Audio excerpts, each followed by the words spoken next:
It's a unique case study on cash flow computation in capital budgeting. It can be approached in two ways. Let's see how it goes. A company is considering a proposal of installing a drying equipment. The equipment would involve a cash outlay of 600,000 and net working capital of 80,000. The expected life of the project is 5 years without any salvage value. Assume that company is allowed to charge depreciation on straight line basis for income tax purpose. The estimated before tax cash inflows are given below. So this is the cash inflows. Applicable income tax rate to the company is 35%. If the company's opportunity cost of capital is 12%, compute relevant cash flows. Here our focus is only the cash flow. So this cost of capital is not relevant for us because that is required for discounting and finding the present value. Now, how do we find the relevant cash flow? So we are given the cash inflows only, and this is before tax. It means from this cash inflow, we have to do certain adjustments. Then we have to arrive at the after tax cash flows, right? Our question is computing the relevant cash flow. It means we should capture the initial cash flow, in between flows, and terminal flows. Now I'm going to approach this problem in two ways. Let's solve in the first method, then we'll go for the second method. The first method, this is the structure which I'm going to follow. For each and every year, let me capture the related items. First, item A, initial investment. This initial investment is happening in which year? This is happening in year 0, and we know it is 6 lakhs. But along with this 6 lakhs, there is also one more item. What is it? There is a working capital of 80,000, so that should also be captured. So initial investment involves the 6 lakhs and 80,000. So it is 6 lakh 80,000. And we don't have any initial investment, or this is not applicable in other years. Then we have some cash inflows. We are given cash inflows for year 1, 2, 3, 4, 5, and figures are in thousands. So let me take it in full form. So it is 240,000 year 1, year 2 275,000, year 3 210,000. Let me just extend this. Yeah. Year 4 it is 180,000. Then we have 160,000.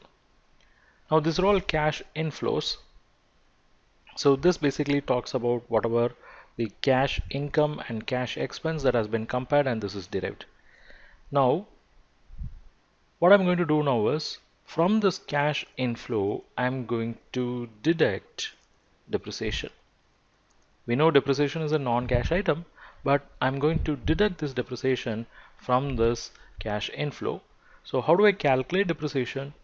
We know cost of equipment is 600,000, life is 5 years, straight line basis depreciation. In that case, it's going to be 600,000, which is the cost, divided by 5 years. It means every year depreciation is going to be 120,000, right? So I can apply this for all the 5 years, and this is the depreciation we have.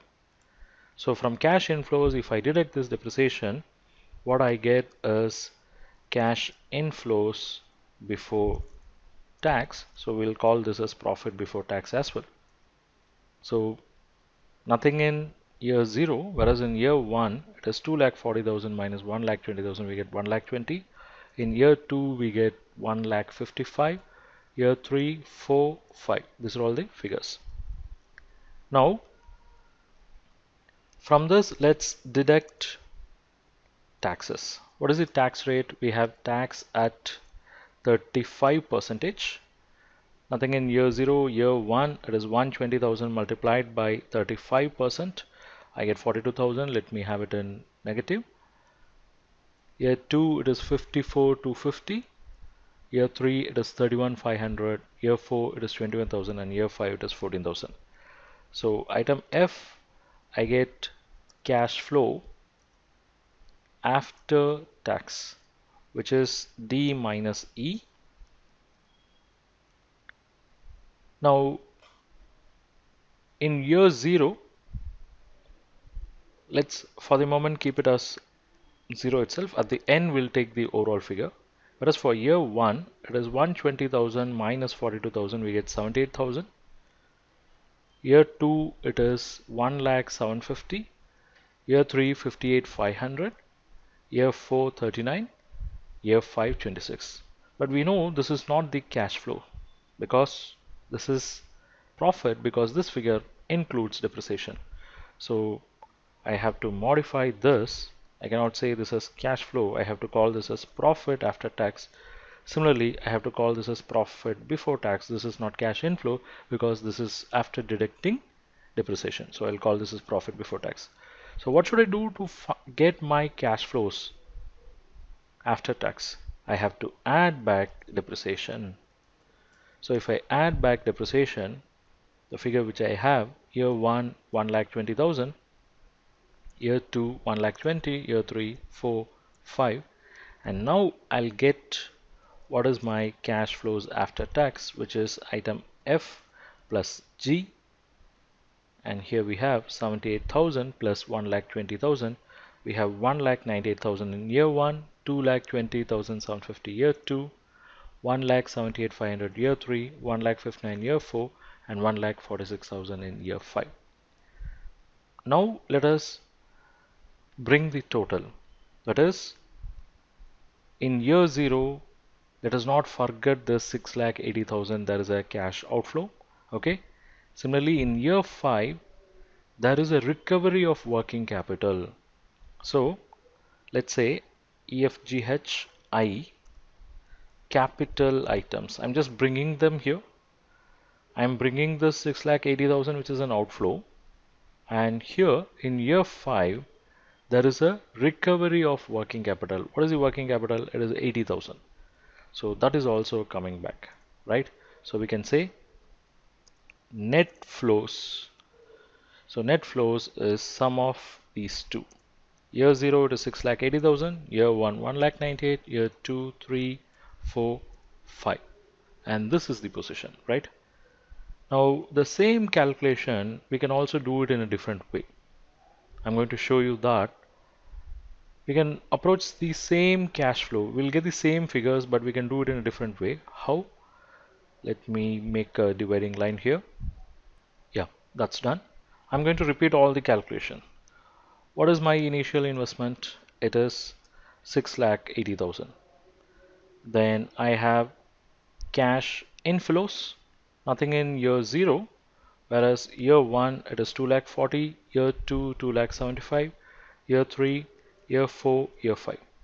Now this is basically cash inflows. Now why I should go and subtract depreciation and then add back depreciation? Instead I can do something very simple.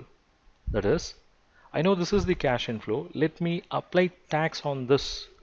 I'll say less tax at 35% on this figure. So it is 2,40,000 multiplied by 35%. I get 84,000. Similarly, second year 2,75,000 into 35%, I get 96,250. Third, fourth, fifth. This is my tax position.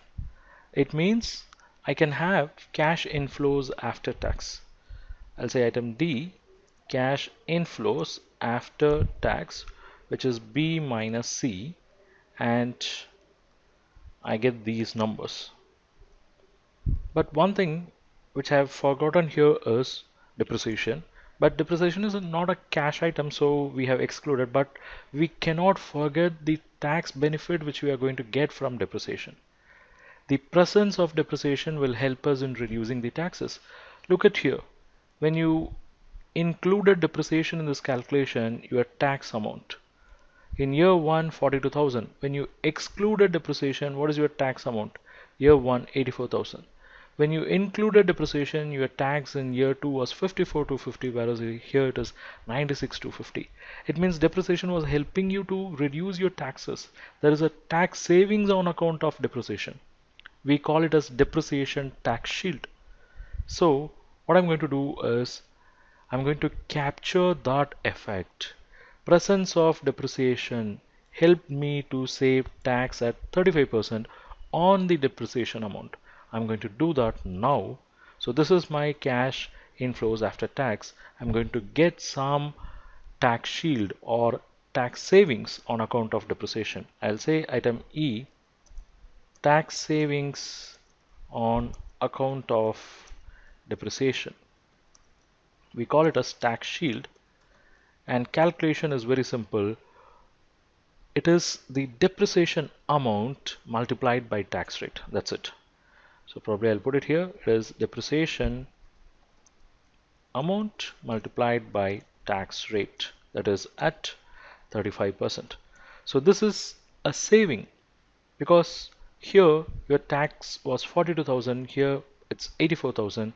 It means the difference between these two is basically on account of depreciation. That is 84,000 minus 42,000. Let's see. That difference of 42,000 should arise from tax savings on depreciation. Now, what is the depreciation amount? We know depreciation amount is this 1,20,000 multiplied by 35%, and you get that 42,000, right? So this 42,000 tax saving was made possible on account of depreciation. So this is in year 1. Do it for year 2, 1,20,000 to 35%. Repeat this for year 3, 4, 5. So you have cash inflows after tax without considering the tax savings on account of depreciation.